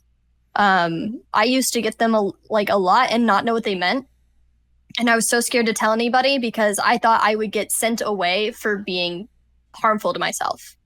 Like I was so scared that I would be deemed crazy and that nobody else experiences this. And it wasn't until, ironically enough, I saw a TikTok of somebody explaining, this is what I did, this is a meltdown, that I was like, that's what that is? No way! And I realized, like, holy shit, not only was it someone, talking about it, but it was another adult talking about, this is what I face as an autistic adult. Here is how I walk myself through it.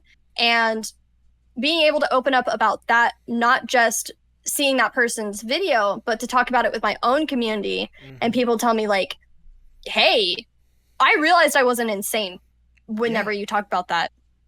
Like when you talked openly about how, like, a little thing, it's not glamorous and it's not pretty, but to have meltdowns, but it's a part of being autistic. It's maybe not everybody has them, but it's not something that you can outgrow without not punishing yourself for having. Right. Like you said with that TikTok, is like what Rocco was saying when it comes to how you are open with yourself or whatnot. It's a thing that, it's just a part of that experience. It's nothing to be ashamed of at the end of the day. Yep. Yeah. Even if it can be a little embarrassing to start talking about. It's important to know that you're not alone. Yeah, exactly. I mean, it's if it was easy, I mean, it wouldn't be so hard to have that conversation in the first place, Right. Yeah. But thinking back, just like with the community you developed with VTubing, just think about your VTubing experience so far, and like think about just the art journey as a whole. Like ever since you've really gone down this path or whatnot, Are you proud with how far you've been able to come along as an artist? Oh, are you fucking kidding me? Yes. I'm so proud. I am so proud. Sorry not to go on another tangent. I actually had a little meltdown like before my subathon. Oh, wow. I was freaking out. Okay. I was freaking out before the re-debut subathon because it's ironic because I have accomplished all my dreams. I'm 24, about to turn 25, and I've accomplished my dreams. What the fuck else am I supposed to do? And I was actually in call with Sneb, and Sneb was like, well, is there anything else like you wanted to do? And I was like, yeah, I guess, but I don't think I can do it. And Sneb's like, okay, well, what? I was like, I always wanted to open a merch store. And Sneb's like, okay, let's do it right now. There you go. And then we did. And it was crazy. Yeah. Like to have the idea of I want to do this and then just going, I'm going to do it. What the fuck? And boy, what the hell? And boy, did you really make that merch. And there was Goodness. But yeah, it was just like things that I thought I could never do, I'm doing on a whim now. Mm-hmm. Like, I don't know what to do next. I don't. Well, just keep going. Yeah, keep going. I want to make music. There you go. I'll make music. That's what I want to do. That'd be cool. I want to do everything. I did hear your vocal cover of Hotel Room Service or whatnot that you have on your YouTube channel, to be fair. Oh, shit. That one? Oh, Lord. Yeah, the meme? It was a meme. That was a meme. It was a meme. I was driving home from work, and I was ironically enough, listening to old Nanner's vocal cover where she did like rap songs. Okay. And I was like, they would be fun to do this. And so then immediately the next song that came on was Hotel Room, and I messaged my friend Zen, who makes music. He makes music. He's awesome. And I was like, hey man, you want to make a song tonight, right now? And he was like, give me 20 minutes. And then it was like one night, and it was just like fucking around. It was so much fun. It was a lot of fun, and it was a meme. There was like fart noises in it, like you could yeah, right. I mean, it was a meme, but it was still music. Yeah, but it was still music, and I want to do something seriously. And I also want to make more memes. I think high effort shit posts are some of the best forms of memes in the world. Yes, absolutely. Absolutely. And I was going to say, like, obviously, like, you know, you're saying right now, like, you said before that subathon, like, you said you did all your dreams or whatnot. Like, you've accomplished everything that you wanted to do. And yet there's still more that you're finding and still being able to do. And there's obviously more opportunities for you in the first place. Like, obviously, the merch store isn't going anywhere anytime soon. I can only imagine what other stuff you're going to be implementing in there or whatnot. I can only imagine the ideas you're yeah. We've got a meme drop coming soon. Ooh. Where it's just nothing but memes. Good. Good. We got a couple more meme shirts coming out, like the I used to be worse shirt. Mm-hmm. Wait, this is a meme? It was supposed to be meme. Well, so it was kind of in line with me talking about how I used to be a shitter. Mm-hmm. I thought about like, what would be a funny way to talk about like how you've grown? It's just I used to be worse. Yeah, fair enough. And we've got like the big sneak peek that I'll say is we've got a shirt that says please don't talk to me, I'm listening to very loud music. That's great. Look, it's a simple shirt. It's a simple shirt, but I also have to say, like, I feel like it's on brand if you do this or whatnot, but there has to be like a fishing hat at some point. Oh, there is. Don't worry. Good. There is. There's a couple planned for our next drop. Good. That's all I'm saying. I just need like the what was it Women Want Me Fish Fear Me hat or whatnot. Want Me Fish Fear Me. Yeah. I need like some variation of that hat because I will have that in a heartbeat. Trust me. Women want fish me fear me. There you go. Women want fish me fear me. Yes, let's do that.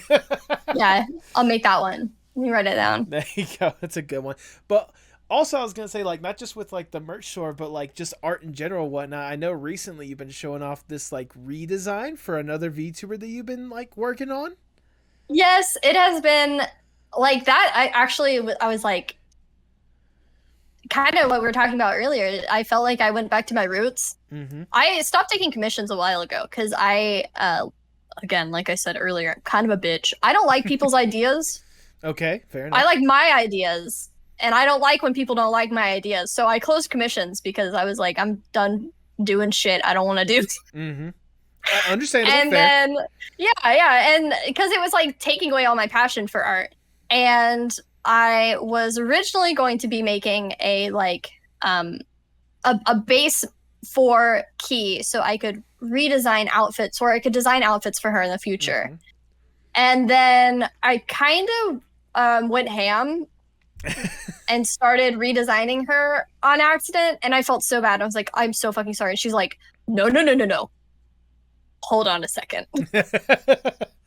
Now this is what we're doing. There you go. So I accidentally stumbled into that. I was actually working on that earlier today. It's been a lot of fun working on, and it's reminded me why I love art. And I realized like the type of art that I'm doing right now, this is the only thing I want to do. That and those stupid little doodles I've been doing recently. Hold on, let me send it to you. They're so dumb. They're so fucking stupid. I love doing them so much. I went ahead and sent it. It's just Let me see this little doodle. Let me see this. Oh, 1 second. My phone's being a little slow. There we go. Yes, yes. just like just looks like visual shit, but it's so funny. They're so funny to make, and like I have fun making them, and that's all that matters. I just want to be fulfilled and love art again. There you And go. with how I've been going, it's been great. Well, good. I'm glad you can be able to keep up that love for both what you're doing with VTubing and with art or whatnot, and refining that, and obviously like keep going forward with that because you're doing incredible stuff with it. And Thank you. trust me, I'm gonna be sure to gush about it a little bit later. But right now, if I may, you've already talked about like how far you've been able to come along as an artist and the stuff you want to accomplish. But for this next question, if I may, I want to go a little bit above and beyond and give you more or less the dream scenario, if I may. Okay. Let's say I am Big Shot Mr. Moneybags. I get to come to you and like, look, Faye, homie, I know we can do some cool stuff. Like we've seen the stuff you've been able to do so far. We know there's like a gold mine of incredible stuff. You just need that little extra push, a little extra platform to really like go to that next level more than anything else. We have access to anyone and everyone in whatever industry possible, and more money than there should be possible. We probably should be giving that money to all sorts of like LGBTQ charities, stuff like that, to make sure we help Charities, somebody. Yeah, to make sure we really help that community. We'll do that. We promise we'll do that in a little bit. But right now, Okay, as long as you promise. we absolutely promise. This is not like, again, we have more money than should be possible. We can easily get some of that back. But right now, in this particular moment, we're focusing on you and you alone. If given this opportunity, what would be the dream Feyral Starweaver project? Okay, a lore anime. Ooh, okay. I have Elaborate. so much written. I've so much written, and I call them brain movies, Okay. but I have a very active imagination, and there are things that I've written that I have like sequenced out. I can sequence them out in my head, and I can like set exactly how they're supposed to be animated. Here's where the shading goes. Here's the stretch. Here's exactly like I have it all in my head. Okay. Like frame by frame animations. If I could make that a reality, dude, it'd be awesome. I mean, I again, with all the money and the people possible, I think we can easily make that happen. Now, I'm just just out of curiosity, is this gonna be like a single like season miniseries kind of thing, or do you have like at least like 5 seasons planned out? At least 5. The way it's going currently, I'm trying to make this a reality. Actually, Okay. Not with like a big budget. I have a friend and a dream. Mm-hmm. And we actually have some shots. It's very limited animation. They're more like GIFs compiled together, right? But what is animation besides that? Yeah. And the way that the lore would work and the way that the show would work is it comes out in chapters. Okay. The first season would be chapter 0, and then each chapter would then focus on a person and the relationship between characters each chapter, so each season. Okay. Yeah. Okay. You know what? That sounds cool. That sounds like it could be like, if done correctly, it could be like a true like epic masterpiece where I can only imagine with like some of these relationships you're talking about or whatnot can truly like weave together to like this incredible story that leads to this like incredible lore more than anything else. Yeah. I will say kind of a spoiler for what's coming in August, but to be fair, people will forget by that point. Like August is a long time away. That is true. I'm not the only aspect. There's many other aspects. Okay. And something happens. It's not my fault. Totally not your fault. Totally not my fault. And no one remembers who they are. Okay. And it's my job to remind them who they are and give them their power back. Because if an aspect forgets who they are, there's none of that aspect in the world. Okay. Yeah. Okay. That, the more you talk about it, the more badass it's sounding. Seriously. It's a lot of fun. It's so cool. Like, not to toot my own horn, but god damn, it's good. Look, I'll be 100% honest with you. Like, I've obviously talked to a lot of people that have done like a lot of animation or whatnot, like whether it's indie or like professional stuff like that. If there are any people that are former guests of the podcast that are listening to this episode, please get in touch with Faye and make this a reality. Seriously. Like, this sounds fucking awesome the more that he talks about it. Please. Please. Hit me up. I want to help. If there's any way I can to make this like possible, I want to help you make this possible because it sounds fucking cool. So cool. It would be so cool. It would be so cool. It would be seriously cool. But sadly, we gotta get down from the dream scenario. We gotta get back to reality. I know it sucks. And I'll ask the ever so generic question: where do you hope to see yourself, say, 5 to 10 years from now? I want to guest at conventions. Okay, that's a good start. Yeah. I think it would be cool to do. I want to do oh fuck. That's a hard question. I know it's generic, but it's hard because, again, sorry, not to get super real here, but I didn't think I would make it to 25. You know what, honestly. So to think about where I could be at an age I didn't expect myself to get is like, holy shit. Physically, I hope that I can have another, like, my room won't echo so much. I can upgrade my room so it sounds a little better. We'll probably have a house in 5 years. Holy shit. There you go. And I'll probably have my own stream room, and hopefully I'll be doing some VR stuff by then. We could have like VR concerts. I think that would be really fun. That would be awesome. I wanna save up and get it's a little. I actually don't even think I've told my partner this. I really want to save up money and get vocal lessons. I really want to sing all the time. I love it a lot. I'm just really embarrassed by it. Look, Faye, I will be the first person to tell you, you are not the only one. I cannot tell you the amount of times I've wanted to dip into singing in one aspect for another, but I've just been embarrassed because like my voice, I don't. In the back of my mind, I know my voice is, I think it's worse than it actually is or whatnot. But there's always that point in the back of your head to where you're like, come on, no one wants to hear you sing. Come on. Yeah, nobody wants to hear it. Come on. But we do. Yeah. They do. I want to hear you post. I'm being serious. I would love to hear. I would. Oh my God. I am so in love with singing and hearing people sing. I get embarrassed. But that's just because like, I just get embarrassed by a lot of stuff. Fair enough. But yeah, I'm like, I like to act all like super confident when nothing gets to me. Nothing that I do gets to me. Things that people do for me or like because I've asked, I get so embarrassed. I can't handle it. Right. But I want to sing really bad. I want to sing. I want to do a duet with Monty Moel. I want to do a duet with Sneb. If I could convince Sneb, my life would be made. It'd be so much fun. It'd be great.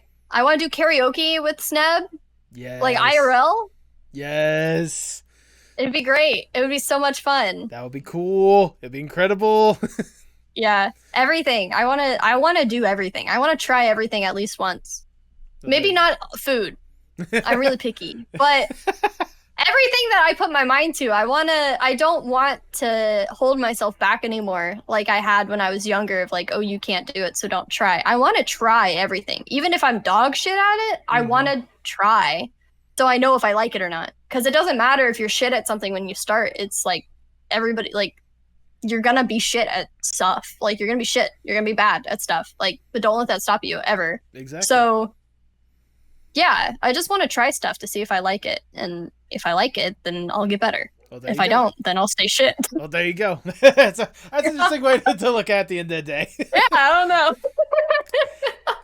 As we start to wind down the interview, I just have one last question I really want to ask you, Faye. Obviously, you've been entrenched in art on and off in one way or another for ages now, whether it be when you started off, just making the zoo with your grandma out of Play-Doh or whatnot, to like, getting involved with like Neopets and Warrior Cats or whatnot, to even nowadays to where you're getting back into loving art because you're doing it the way you want to do it.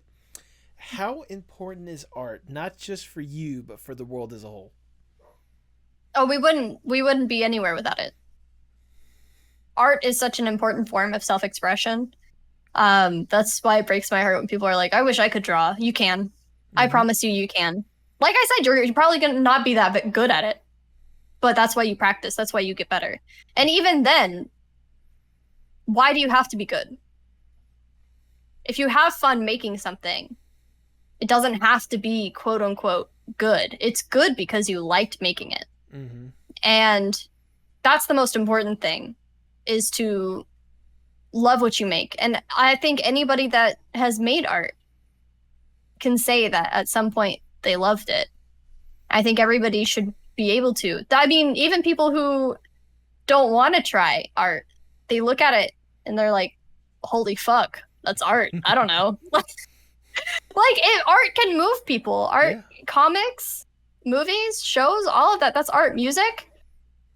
I can't tell you the amount of times I've listened to albums and just be like, holy fuck, man, this is so good. Like, art is everything. Mm-hmm. Who would we be without it? Exactly. That is a wonderful way to word it, if I do say so myself. Faye, that is all the questions I have for you. I've already showered you with a whole bunch of praise throughout this podcast, but I will shower you a little bit more because it's my podcast. I do what the fuck I want. Okay. So bad at receiving this. Well, too bad you're going to accept it. Anyways, okay. No. So, Faye, ever since I first even became aware of you and like what you've been able to do, like I've just been, I loved your vibe more than anything else. I just love how you've been able to present yourself from like day one, and obviously like seeing how much you've been able to just already develop in a short amount of time, since you've been with like Vtubing or whatnot. It's nothing short of impressive how much you've been able to grow and how much of a community you've been able to have to anchor you down more than anything else. And like honestly, like the way you've been able to present yourself, like it's nothing short of admirable, like with how upfront and honest and true you are to not only yourself but like to the community, as well. Getting a chance to sit down, like to be in like just regular Discord chats with you or whatnot, I've always enjoyed your presence being there, like as well. Like I enjoy being in a Discord call with you. I sincerely do. Getting the opportunity to have you on this podcast as well, getting to really get to know like your story, get to know like how rough it was at times, but how you've been able to persevere and keep doing incredible stuff after incredible stuff, incredible thing after incredible thing, to keep going forward and to keep wanting to do incredible stuff. Like Faye, it inspires me sometimes. Like it truly does. Like I'm probably not the first person to say this, but you truly are an inspiration to this community as a whole, and like we're all better for you being in it in the first place. So thank you, like sincerely, thank you for being yourself. Thank you for presenting yourself the way that you are, and thank you for being one of the best people to have in this community. Sincerely. I know I'm only one of like a few fans, but I know like with the fans that you have or whatnot, we're gonna be rooting alongside you with every single incredible thing that you do. Thank you for what you do. Wow. Thank you, Post. Thank you. It means a lot to hear. I have a little like Discord server just for myself. Okay. Where whenever I'm upset or I feel like I can't do it, or even days where I feel like I just can't make it the next day, I look at kind comments people have left me. I save them like a little book of reminding me that people care, people are there, and people want to see more. And I just want you to know that I'm gonna clip the part of the podcast and put that in there. It means a lot. Hell, I will. First off, I will personally send you that clip. Secondly, just put that entire just whenever I post this podcast, just put the entirety of it in there. Put that in there. I might actually, yeah, because like, holy shit, I was on a podcast. Yeah, there you go. Is this your first time appearing on a podcast that you didn't host personally? I actually have turned down them because I wanted this to be my first. Really? Yes. Yeah, because I love the way I've talked about that. It's your turn. I've talked so much about like how much I love your interview style, how you handle guests with care, how you really care about the questions you're asking. I didn't want any less than that for my first podcast experience. So I turned podcasts down to be here. I'm impressed. I'm impressed with that. I'm honored by that. More than anything else, like I really do appreciate that you think that highly of me, that you wanted to make sure this was the first one. Like, well, yeah, because I really trust you as like, well, one, as a person, two, as a podcast host, and like a lot of other podcasts that I had been invited to, I didn't know them very well, and I was like, oh, what if I don't have a fun time and then I never want to be on a podcast again. So I knew that this was good, that this was a good idea, and that you are an incredible host, and I've watched your episodes, and I know that they're good, and I know that you're a safe person to be my podcast first. Well, I sincerely hope that at the very least I met the high expectations you set for this. Oh, you did. Good. You did. I felt very comfortable this whole time. Good. That's all I can at least hope for. I mean, again, it's not like I went into this conversation blind. I mean, obviously, I've been paying attention to what you've been doing for months now at this point, since I've really divulged myself in VTubing in the first place or whatnot. So I'm so glad you did. Yeah, I knew I had to at least do this interview justice more than anything else. You did incredible, and thank you so much for inviting me on. It means a lot. Absolutely. Like I said before, it was only a matter of time, one way or another, I was going to have you on this podcast. Like, I'm going to fucking get you somehow. IRL or on Discord, it's going to happen. Exactly. Now, if people want to, get to experience this kind of true self that I've been gushing about this entire time or whatnot, go ahead and plug your stuff for the people at home. Oh shit. Okay. I'll give like the same thing that I give all the time. My name's Faye. We've kind of already gone over that. I'm a cat boy on the internet. I'm the aspect of love. Love is the most important thing. If you want to follow me, if you like what you've heard of me here, you can follow me on Twitch. I'm pretty much everywhere. I'm Feyral _.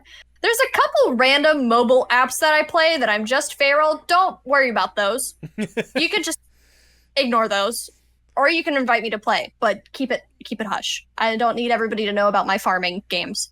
I'm Feyral _ on Twitter, Twitch. If you want to, you can join my Discord. I'm in there all the time. Like, probably after this, I'm gonna play League of Legends on my Discord server. There you go. Keep up that toxicity, baby. Oh yeah, let's go. Yeah, I'm not sorry, guys. This whole podcast was a lie. I don't love people. I don't love love. I love salt, and I love flaming people in League of Legends, and I want to make people uninstall. Fuck the people. Smile. Fuck the love. We're gonna go in. We're gonna destroy people. Yasuo mains, fight me. There you go. And if with you your lips. And if you missed any links or whatnot, I'll be sure to post them in the link down in the description below. I got you covered. Hell yeah, let's go. Especially that merch shop. I'm definitely gonna make sure that is one of the things that's gonna be in there. So thank you so much. Because like I'm probably gonna leave this in from whenever I did the intro or whatnot. But I'm dead serious, guys. Like memes aside or whatnot, this shirt is fucking comfortable. Please get this. Good ass shirt. Only the best for my people. Exactly. Do you have any final words before we sign off? Yeah. For those listening, um, do something tomorrow and today and every day to make the world a better place. If that means doing something for you, you're part of the world. You need to make it a better place. You need to make your life easier and make the people's lives around you easier. Um, have love in everything that you do. I know it's really hard, but you can just start by making the world a better place, one act at a time. There you go. That is wonderfully worded, if I do say so myself. With that, all I have left to say is for the people at home, hasta luego, mi amigos.